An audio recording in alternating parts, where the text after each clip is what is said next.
হবিগঞ্জে Argentina বনাম Brazil সমর্থকদের মধ্যে ফুটবল খেলাকে কেন্দ্র করে সংঘর্ষের ঘটনা ঘটেছে। এতে উভয় পক্ষে অর্ধ শতাধিক লোকজন আহত হয়েছে।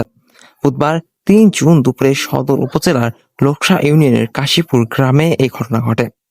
গুরুতর আহত কয়েকজনকে উন্নত চিকিৎসার জন্য সিলেট পাঠানো হয়েছে। স্থানীয়রা জানান, গতকাল মঙ্গলবার বিকেলে কাশীপুর গ্রামে দুদল যুবকের মধ্যে আর্জেন্টিনা ও ব্রাজিলের প্রীতি ম্যাচ অনুষ্ঠিত হয়। পরে ২-০ গোলে ব্রাজিল হেরে গেলে ধারাভাষ্যকার মাইকে তা ঘোষণা দেন। এ নিয়ে উভয় পক্ষের মধ্যে তর্কাতর্কি হয়। এ সময় স্থানীয়রা বিষয়টি মীমাংসা করে দেন। এরপর জেদ ধরে আজ বুধবার সকালে উভয় পক্ষের লোকজন আবারও তর্কে জড়ান। পরে উভয় পক্ষের লোকজন দেশীয় অস্ত্র নিয়ে সংঘর্ষে জড়িয়ে পড়ে। খবর পেয়ে সদর মডেল থানা ওসি ঘটনাস্থলে পৌঁছে পরিস্থিতি নিয়ন্ত্রণে আনে। আব্দুল রাজ্জাক, টেক্স নিউজ, চেকপোস্ট।